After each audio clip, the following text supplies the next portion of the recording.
So I had an episode planned out that I was all ready to record that had to do with some really great new music that I've been listening to lately.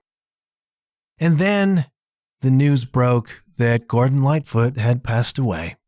And so today, we are still going to talk about some of that music, but first, I would be remiss if I did not pay tribute to an absolute icon of whom I am a very, very big fan. I love Gordon Lightfoot. I am sad that he has passed away. And we'll talk about it on the other side.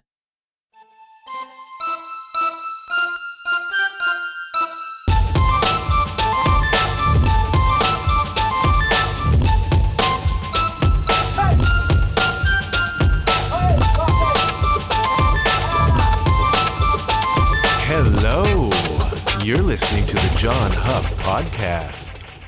Oh, yay. If you are of a certain age, and it is a wide range, if you are of a certain age, it is nigh on impossible for you to have grown up in this country and not know Gordon Lightfoot. If your town, even if you weren't a fan, if your town was within range of an amplitude modulation radio station, then I bet you can sing along. Sundown, you better take care if I find you been creeping round my back stairs. I bet you can sing along. Bet you can sing along to Carefree Highway, or the Railroad Trilogy, or, of course, the Wreck of the Edmund Fitzgerald. I bet you can sing along to a lot of that stuff without even knowing it, man, because in the 70s, 60s before my time, in the 70s, in the 80s, Gordo was ubiquitous. Gordo was part of a kind of nostalgic Canadiana. You know that I get nostalgic for eras that I did not experience or that I was alive for and missed, which is the 70s. And I hear Gordo, and I think of Anne Murray songs, and I think of my grade 6 art class, where the art teacher, as an ambiance, used to play records. Oh yeah, kids, oh yeah. She used to play vinyl records of Anne Murray and Kenny Rogers, and I think probably Gordo as well, because that was the time. And it makes me think of that, and it makes me think of that national anthem sign-off that you used to get on the TV. You younger listeners, hold on to your hats. TV used to stop. TV used to stop at like midnight. And when the channel went off the air, they would play this version of O Canada, like a full orchestral O Canada. And there was a video that played with it, and it was like Sea to Shining Sea stuff. It was like a seagull or an eagle or something flying across the country, and you would see different sights, and there'd be wild animals, and there'd be Tirana, and there'd be Canadian flags on Parliament Hill. I've not watched this in a long time. I'm just pulling back what memories I can, but this was the way TV used to sign off. And then they would go to the colored bars, have a nice evening. We are signing off. We end our broadcast day. Do you remember that? I know some of you do. I know some of you have not thought of that in 40 years, maybe more. And you're going to go to YouTube and you're going to look it up because it's there, I promise. And it's going to warm your cockles, and it's going to bring back warm memories of that particular kind of Queen Elizabeth on the gymnasium wall, Canadian nostalgia. Gordon Lightfoot is part of that, man. And it's been a really weird day for me today because I have been in my kitchen feeling really sad that Gordon Lightfoot is gone, because I am a big Gordon Lightfoot fan, and we're going to talk about that. But at the same time, I've been playing his music in prep for this episode and smiling and dancing. And it's this juxtaposition. It's this weird mix of grief and gratitude about Gordon Lightfoot and his music and his legacy and how much I have enjoyed that. And I feel sad about him passing, even though he was 84 years old and not in the greatest health. I mean, it happens, man. Still, when it comes upon you, bit of a shocker, and I just feel really bad about it. But then I love the music, and the music makes me happy, you know. I was aware of Gordo, as all 70s kids were, because it was on your AM radio, man. It was on the CBC. So I was aware of Gordo as a kid, but I didn't really become a fan until I was in university. And here's what happened, all right. I signed up for the Columbia House CD program. Remember that? Was it 11 CDs for a penny or a penny each for 10 CDs? Whatever it was. And then they had you. You were on the hook to buy like 8,000 more CDs. But I don't know one single person. I don't know one single person who actually paid out the Columbia House contract. I think I got a bill from a creditor one time. I was harassed when I was living in Japan by Columbia House wanting their money, man. We break thumbs. I don't know anybody who actually fulfilled the contract for Columbia House. If you did, good on you, Jack. So it came down to, let's order the CDs from Columbia House, right? And I thought, since I'm getting them all for nothing, let's order some different kinds of stuff than I would normally listen to, right? So I ordered like the double live Phil Collins, and I ordered a Neil Young record and some other stuff I can't remember now. But one of the things I ordered was the Gord's Gold compilation, okay? Now, if you are new to Gordo, that's the place to go, all right? All the classics are on that CD. And I got to tell you, man, it is freaking magnificent. So here I am, a 20-year-old metalhead, finally beginning to explore some other styles of music, and I encountered this Gord's Gold thing, and I listened to it, and I was hooked, man, because he was just a fabulous songwriter, you know? And it's really funny, and I still laugh every time I hear some of this stuff, because Gordon Lightfoot has the reputation publicly of being kind of Canada's poet laureate, the storyteller about the Great Railroad and the Edmund Fitzgerald, right? He tells the story of Canada. Some of the plaudits that you see being kicked around today is how he brought the mythology, and a story of Canada to the wider world because of his enormous popularity. And so the Great Canadian Railroad trilogy plays big in the UK and other places because Gordo popularized it, right? So some of these Canadian stories are the ones he shared with the world, and you have this sense of Gordon Lightfoot as this poet, as this troubadour with his folk songs telling the stories. But the funny thing is, the narrator in a lot of Gordo's songs is kind of a bastard, man. I went through some of these lyrics. I've done this before, and I laughed my head off because this guy was an a-hole, man. I'm going to sample some of these lyrics for you now. The song, I'm Not Saying. I'm Not Saying by Gordo, written in 1966. How's this for a love song, kids? I'm not saying that I'll love you. I'm not saying that I'll care if you love me. I'm not saying that I'll care. I'm not saying I'll be there when you need me.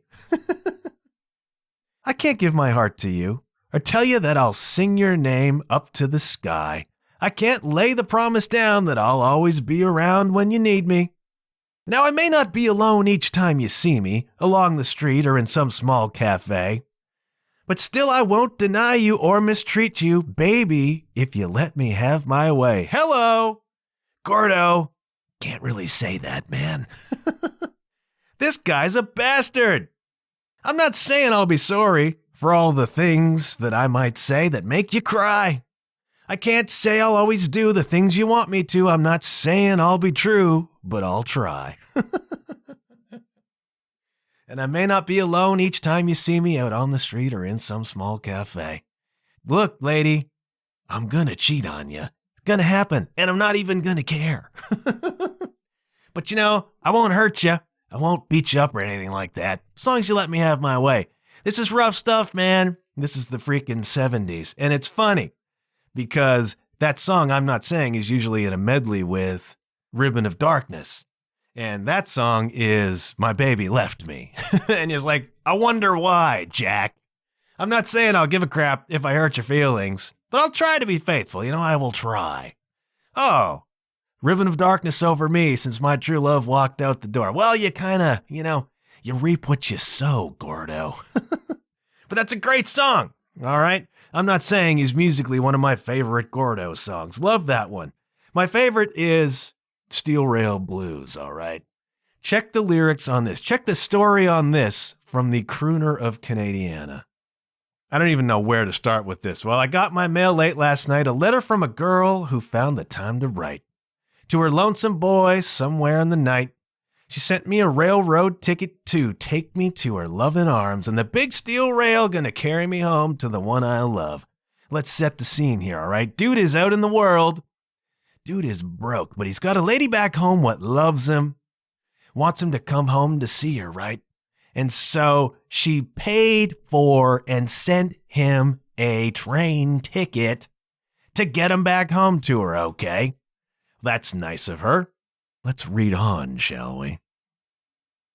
I've been uptight most every night walking along the streets of this old town, not a friend around to tell my troubles to. My good old car, she done broke down 'cause I drove it into the ground, and the big steel rail gonna carry me home to the one I love.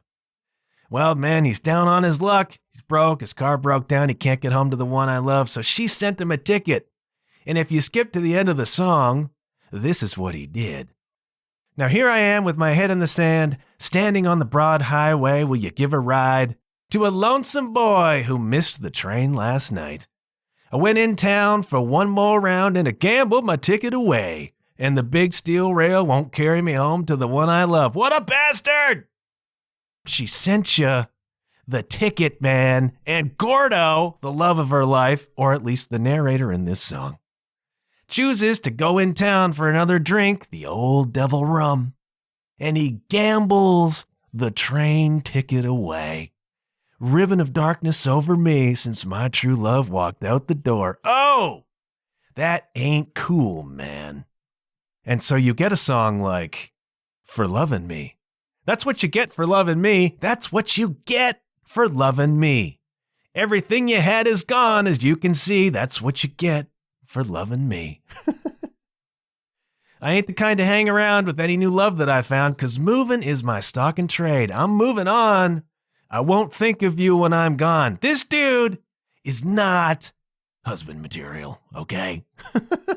So Gordo the Great, singing the Great Railroad Trilogy, the narrators in his songs are just a-holes to women, man. And I don't know if that was actually him. Maybe it was, because, Gordo had his issues. Gordo was, at one point in time, an alcoholic, and he lived life on the road, and life is like that. When you are a road dog all the time, and this guy was a massive international superstar, okay? It's hard for us to wrap our heads around that now, but he was freaking huge 60s, 70s, man. Alcoholic, living life on the road. Very, very tough to hold down a family life under those circumstances, man. And you're young. You got the world at your fingertips. You're rich. You got women throwing themselves at you. It's very, very tough to be, in some ways, even a decent man, because it's all there for you. It's like freaking Caligula. And I don't know if this is stuff that actually happened to Gordo and he's writing about it, or if he's just, inventing characters and putting those words in his mouth, but damn, not super duper kind, Now, I never got to see Gordo, the real Gordo, okay? I saw him live twice. I went to see him, and I know the specific date of the first show. It was May 3rd of the year 2008. And I know it was that date because that night, I was at Centre in the Square in Kitchener, Ontario, wonderful venue. The Montreal Canadiens were being eliminated from the playoffs by the Philadelphia Flyers. I remember this distinctly, me being a Habs fan. I was keeping an eye on the score, but back in those days, weren't so easy on your handheld device, on your flip phone to do that. So in the intermission break, in the set break, I'm calling home. I'm asking my parents who are watching the game, what's the score? What's the score? And I'm getting the very unsettling news that the Habs are going out. It was that night, May 3rd of 2008. And then I saw him again subsequently several years later in L-Town. And it was great to be in his presence. It was great to be amongst the crowd. But he was a shell by that point of Gordon Lightfoot, especially the second show. He was a husk of Gordon Lightfoot at that point, all right? He looked frail. He sounded frail, like he was playing an arena and you could barely hear him, right? I'm like, sound man, let's, push the gain on those vocals, man. We can't even hear him. And he was struggling. His voice was very airy, wispy, weak, really struggling to get through the songs. He was enjoying himself and he was playing hard, but there was just nothing there. There was no strength there. There was no vitality there. And the audience was not disappointed in the least. Such was our affection for Gordon Lightfoot that even seeing this hand-drawn facsimile of Gordon Lightfoot, this kind of husk of Gordon Lightfoot, such was the nostalgia and the love that at one point some lady just yelled out, "We love you, Gordon!" It was obvious that he was struggling. "We love you," and everybody cheered. You know what I mean? Such esteem, such affection was he held in. But the real Gordon Lightfoot, was the freaking man, Jack. The real mustache, the curly kind of almost fro, that look in his eyes, man. Gordo had the eye of the tiger. Go look at any picture, any album cover, any promo photo from the 70s. Gordo will kick your ass, Jack. I know I'm playing acoustic ballads and that kind of stuff. Gordo was the freaking man. And if you want to see this with your own eyes, go onto the YouTube device, put in Gordon Lightfoot, BBC Concert 1972, all right? This is Gordon Lightfoot at the absolute peak of his freaking powers. And he was a badass, man. He was a powerful presence. He had the eye of the freaking tiger, and he's looking right at you.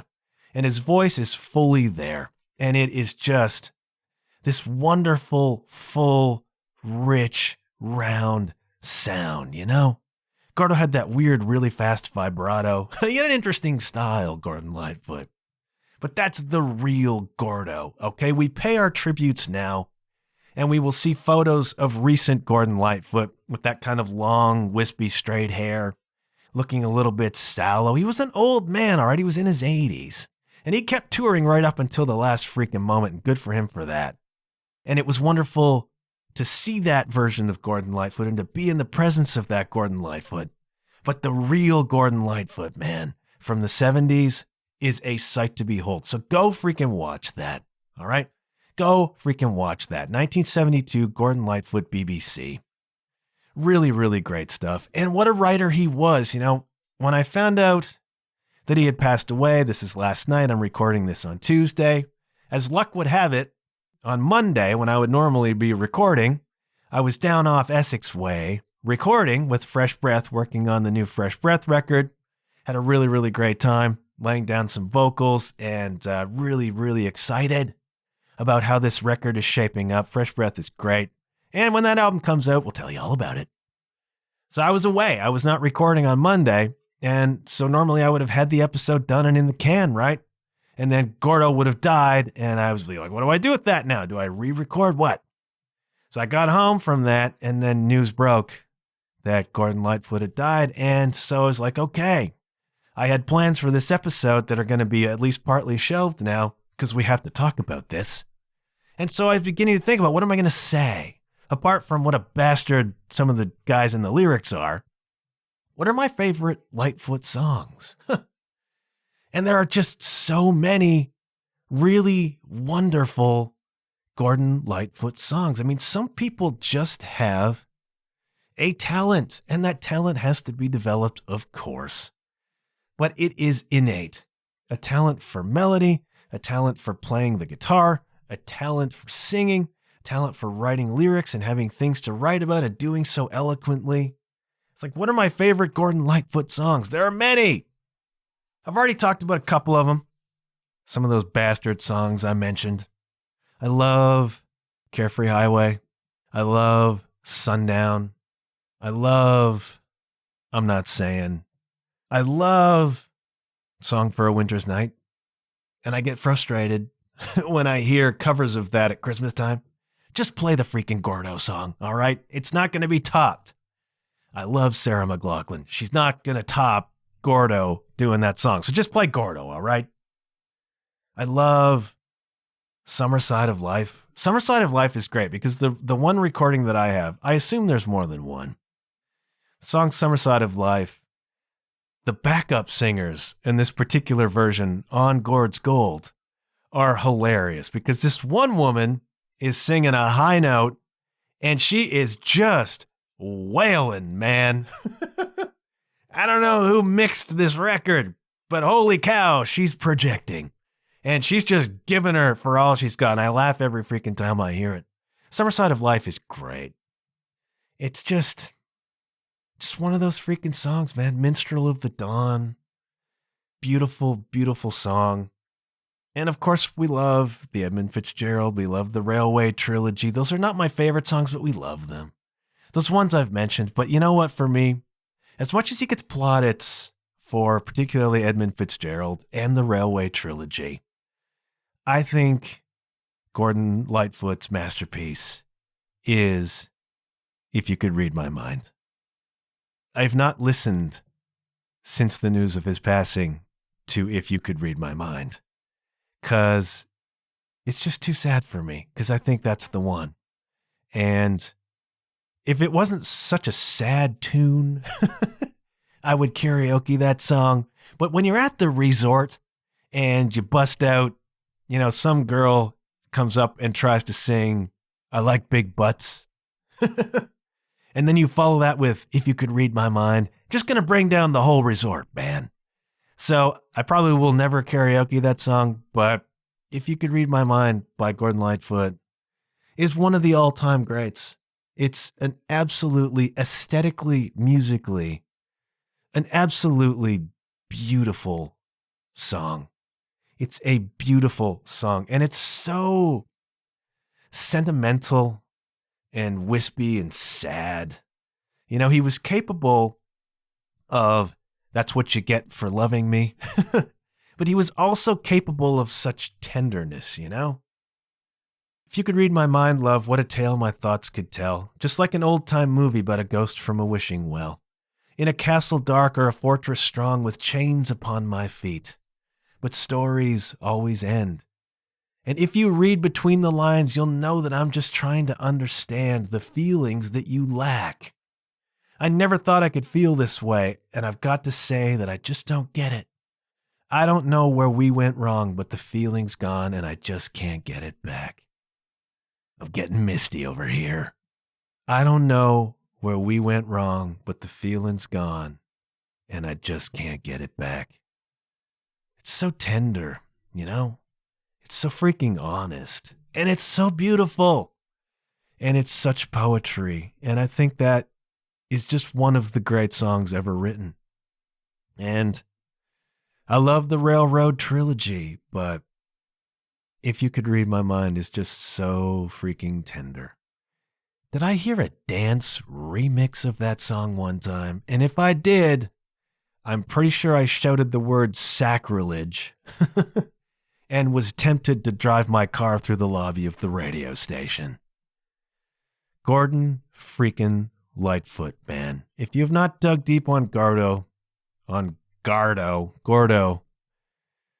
go listen to Gord's Gold, man, and go check out that BBC 1972 concert. Gordo was a living legend, a freaking icon, and one of the all-time greats. You know, I've only been affected by a couple of celebrity passings, The most recent was Christine McVie, and she was just special, man.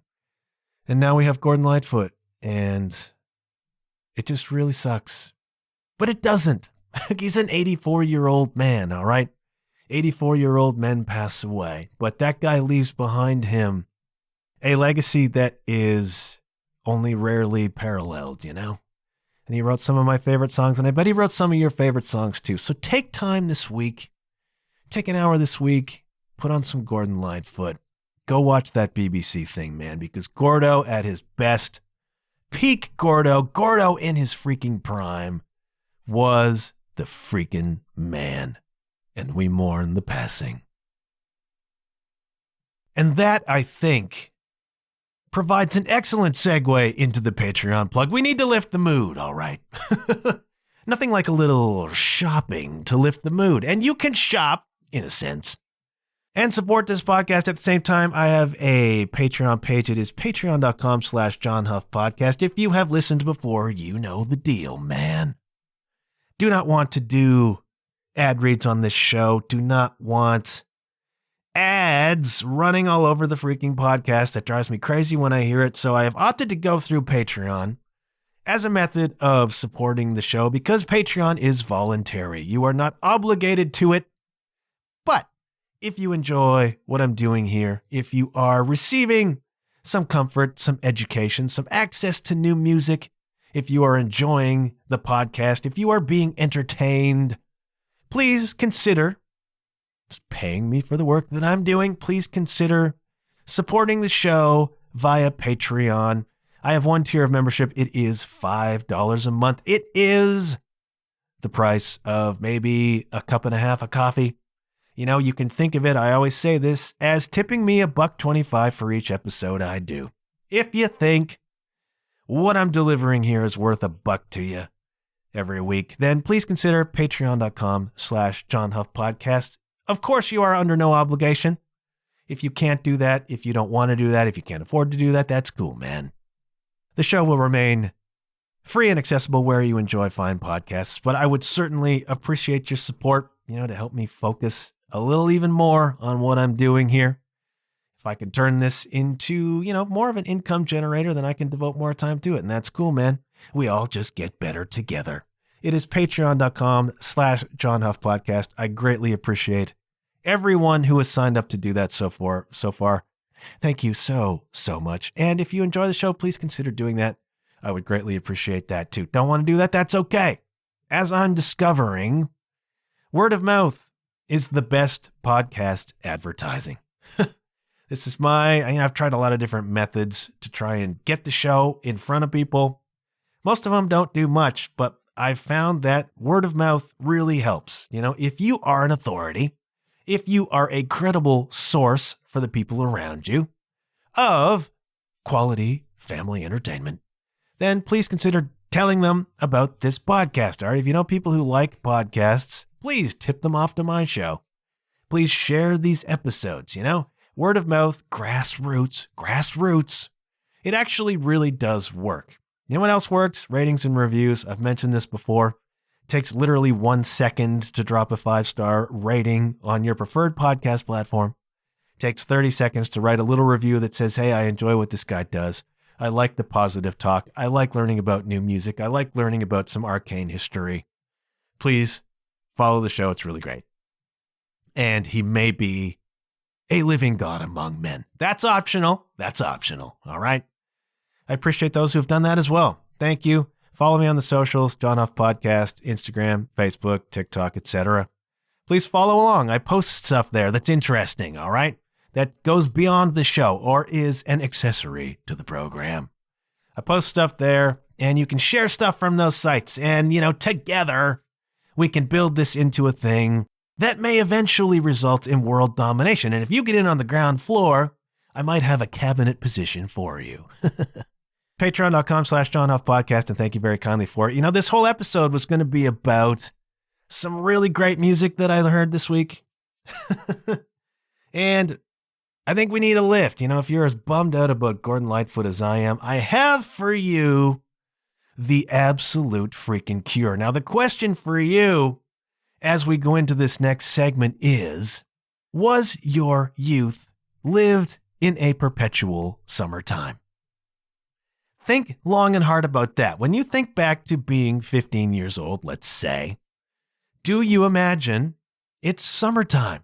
Because there are a lot of songs, there are a lot of throwback songs, Me and My Baby in 69. Like, there's a lot of stuff which is looking back upon our youth, and it's always freaking summertime. Now, that might be because so much of the music that we listen to comes from California, where it seems to always be freaking summertime. So that makes a certain amount of sense. But we have another one that's come out in the past week or so. It is such a fun dang song, and I light up and I smile every freaking time I listen to it. The song harkens back to those sunny summer days, which seem to be round all year round, even though I lived in the freaking snow belt for 6 months a year. The song is called 19 Summertime, and it is by a band called The Defiants. Defiants. And if you grew up in the 80s, this will be of particular interest to you for two reasons. Because A, the song itself stepped right out of 1987. And B, the reason the song itself stepped right out of 1987 is that it was written and performed by former members of the band Danger Danger, okay? Danger Danger was big in the late 80s hair metal scene, man, the glam scene. Of course, with the big song, Bang Bang. Remember that one? I was never a huge Danger Danger fan. It's just another one of those bands that was there, but I just didn't quite get around to.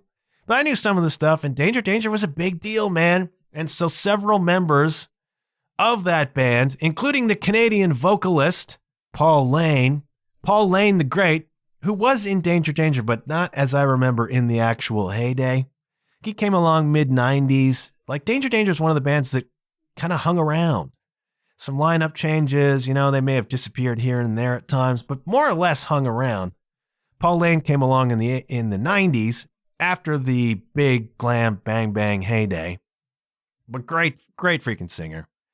Great voice. And so he's got together with Bruno Ravel and Rob Marcello of Danger Danger, and they've put together this band, The Defiants, which has been around for a while, all right?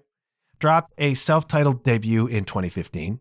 Dropped a record called Zokusho, I think it's called, in 2019. And they have a brand new record called Drive coming out in June 9th of 2023. And I had no freaking idea.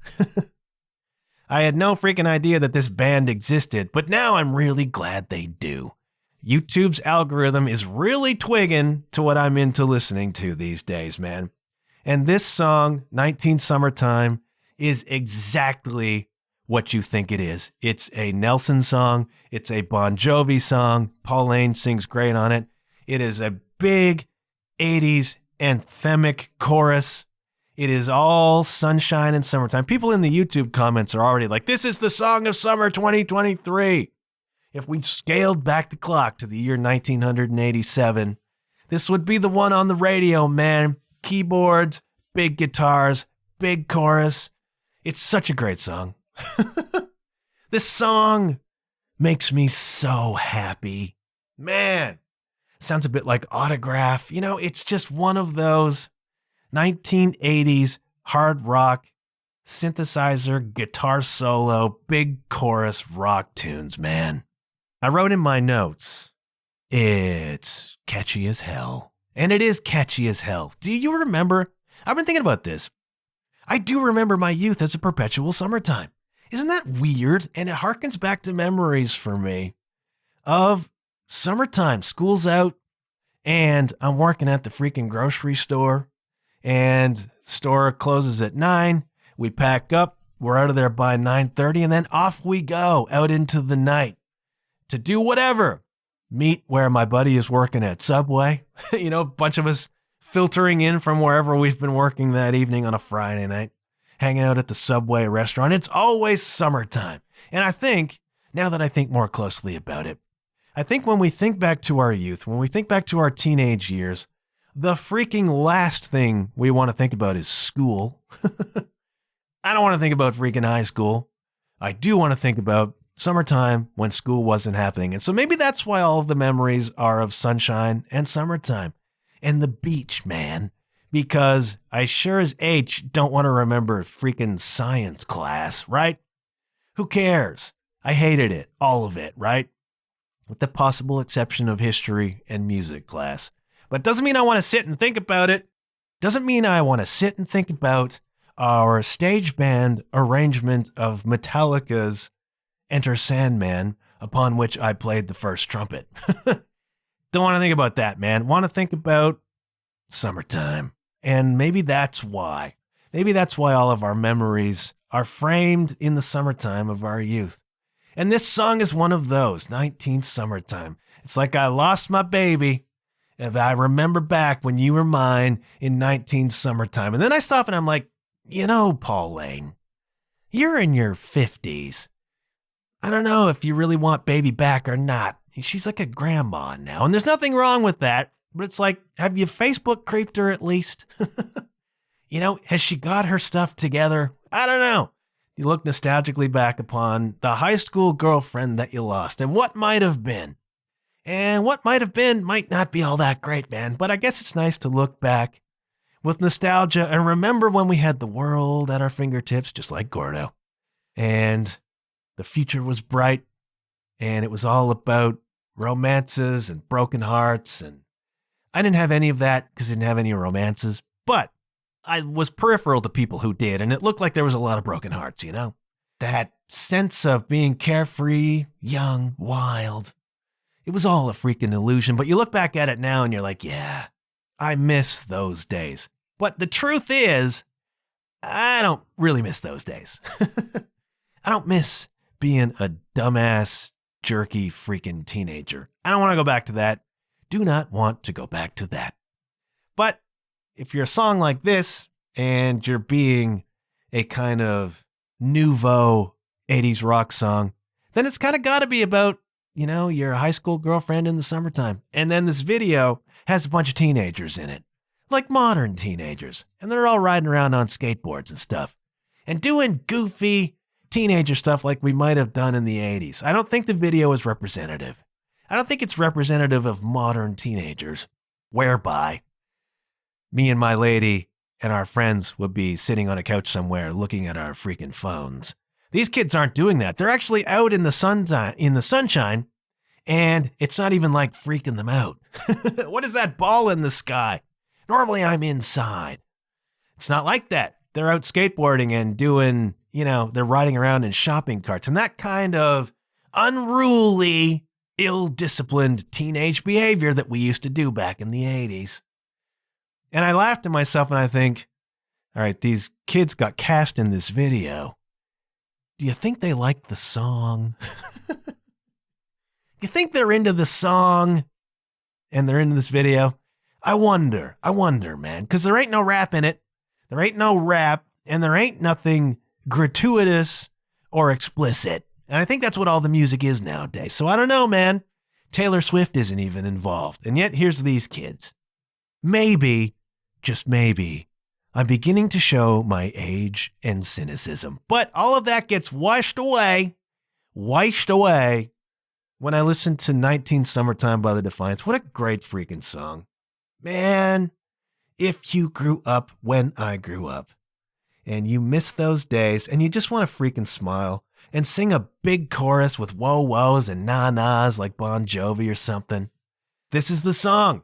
19 Summertime by the freaking Defiants. I will put that, of course, on the John Huff podcast, referenced on the podcast 2023 playlist on Spotify. I have heard through the grapevine that people are having trouble accessing that playlist, and I'm not sure why that should be. You should be able to just search it and find it, but maybe I'll post the link on Facebook this week, just so you got it. But otherwise, go to YouTube, watch the video, listen to the song, dance, sing, laugh your freaking head off, man. It is so great.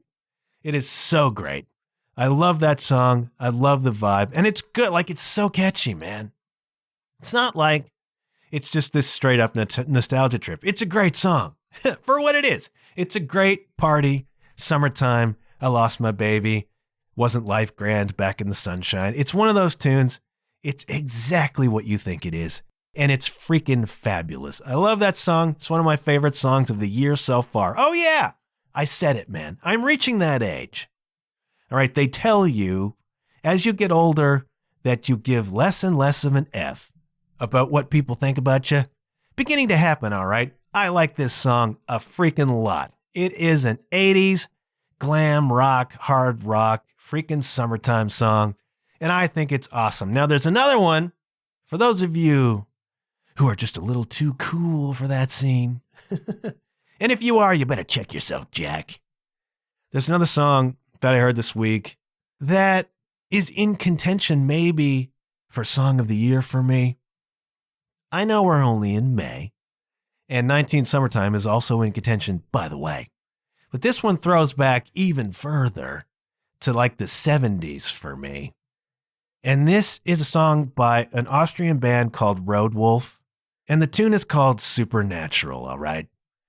And this is just a great freaking song. Now, there is no ostentation here. 19 Summertime is big gang vocals, big harmonies, big whoa-whoas, ripping lead guitar playing, smoking stuff. It's the glam thing from the 80s. It has all the fixins. It has all the trimmings of that. Big, there'd probably be fireworks if they were playing on a stage big enough. You know what I mean? Very 80s, very bright, flashy, in your face. This song, Supernatural by Road Wolf, goes back to the 70s for me. It's got more of a 70s kind of hard rock metal vibe to me. As soon as I started listening, I thought Judas Priest, okay? And then if you dig in a little bit deeper, it's got like a Saxon vibe, like a Dio vibe. The vocals to me were very Rob Halford initially, with a little Axl Rose flavor, with a little Blackie Lawless flavor. Interesting voice, great voice. But this is like just a heavy, ripping, raw, great rock, like metal rock riffs on this tune, Supernatural by Road Wolf. I don't think there's a single vocal harmony, but it's one of those songs whereby it's got a catchy verse, and I am a sucker for a song that's got a catchy verse. You know, a lot of the time, the verse just is what it is. And then it's the chorus that makes your nose crinkle up. It's the chorus that makes your lip curl.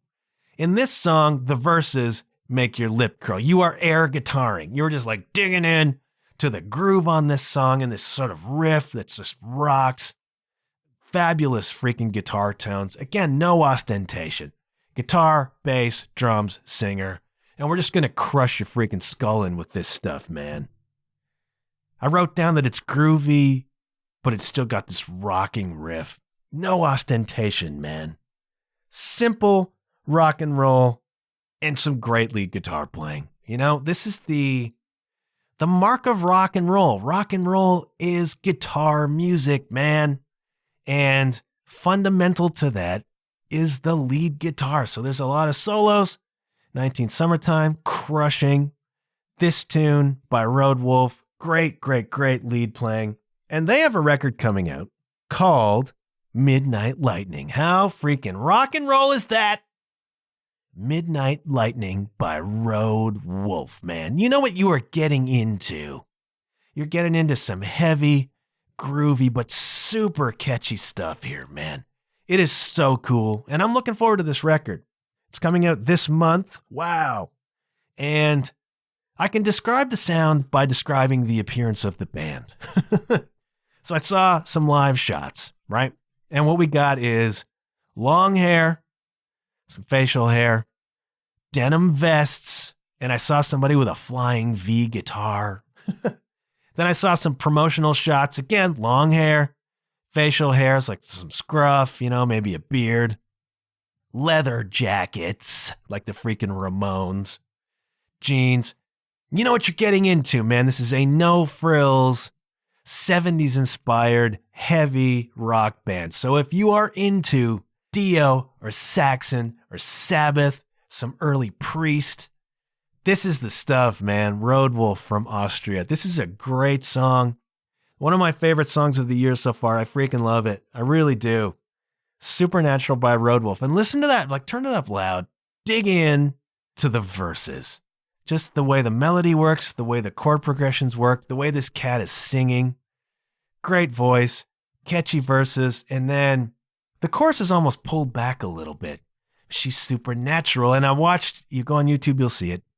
There's a lyric video that looks like something that Ghost might have produced. So maybe there's a bit of early Ghost flavor. The first Ghost record, Opus Eponymous, which is not my favorite Ghost record, by the way, it has the same sort of flavor to it, I guess.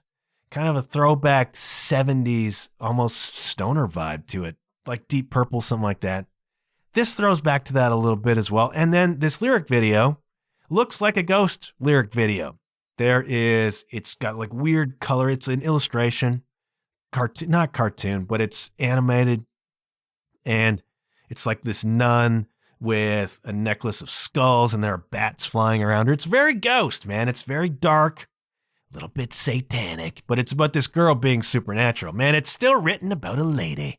Gordon Lightfoot would approve. I dig it.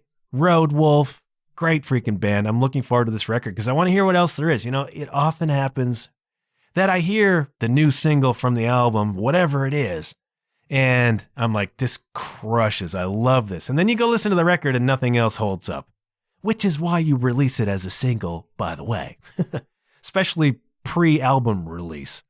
And then you're like, okay, there's nothing really else on there that does it for me in the same way. I hope there's more. Because I see enormous potential in this band, Road Wolf, and I think you should check out this tune. It will, of course, go on the playlist as well. And there was more that I was going to talk about, but I'm going to let it go. I'm going to let it go right now.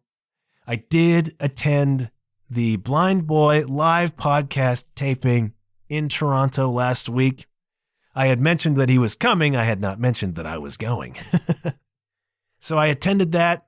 I sat in the front row, front and center. Blind Boy was 20 feet away with his guest, Jacob Sharp, who is a comedian who over the past few years was diagnosed with and subsequently overcame brain cancer. And that became kind of the heart of his act, this trying to deal with via comedy this terrifying tragedy of having brain cancer. And so it was this conversation, really dark and at times really, really funny, about the prospect of death and preparing yourself for the prospect of death and some of the stuff that happens when you are doing chemo, whatever.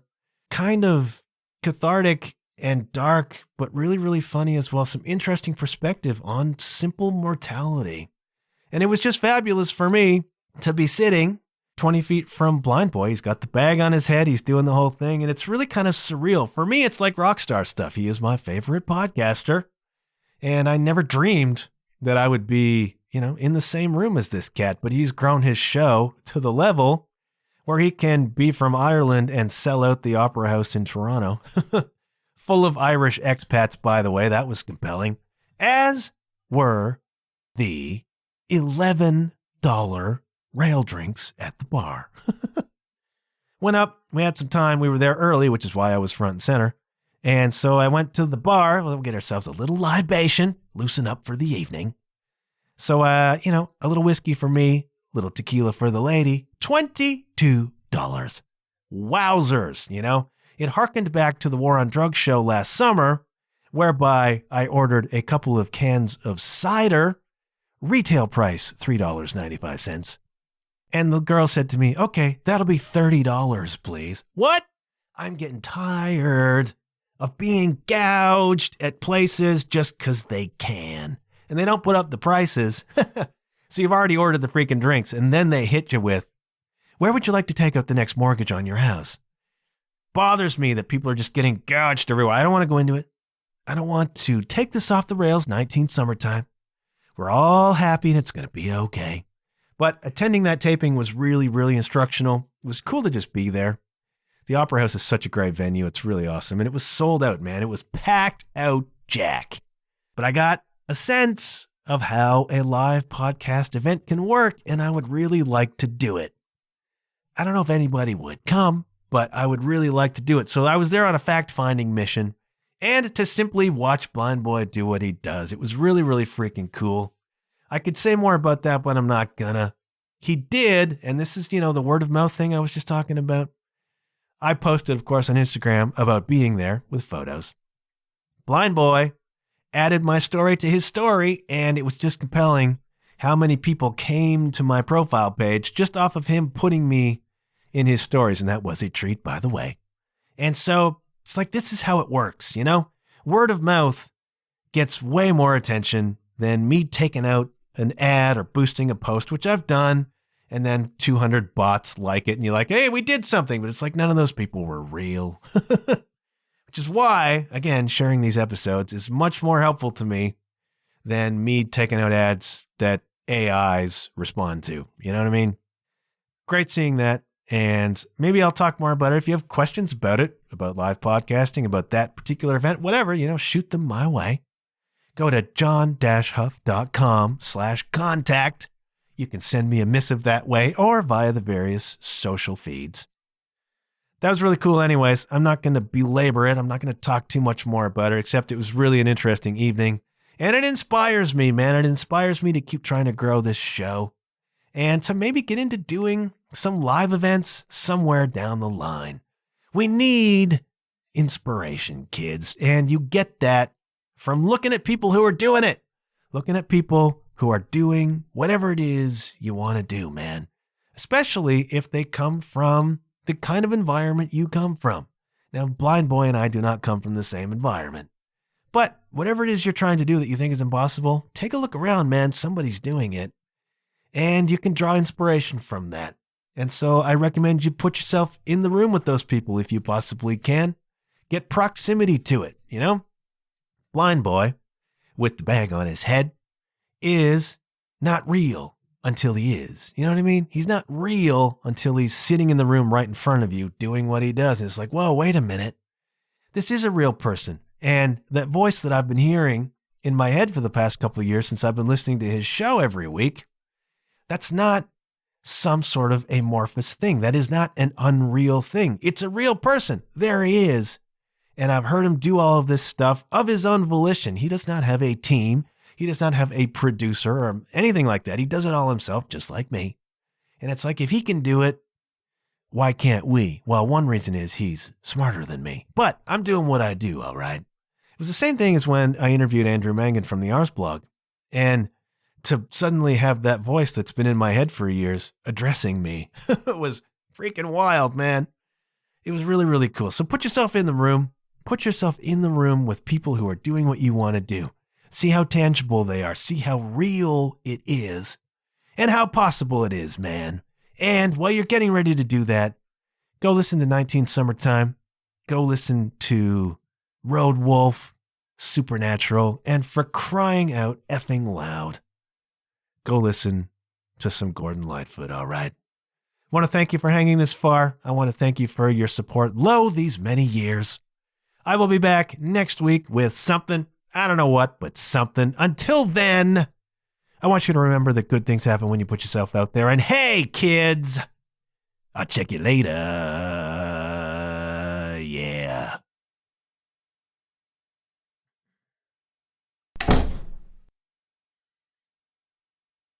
And if you read between the lines, you know that I'm just trying to understand the feelings that you lack. Never thought I could feel this way, and I've got to say that I just don't get it. And I don't know where we went wrong, but the feeling's gone, and I just can't get it back. Rest in peace, legend.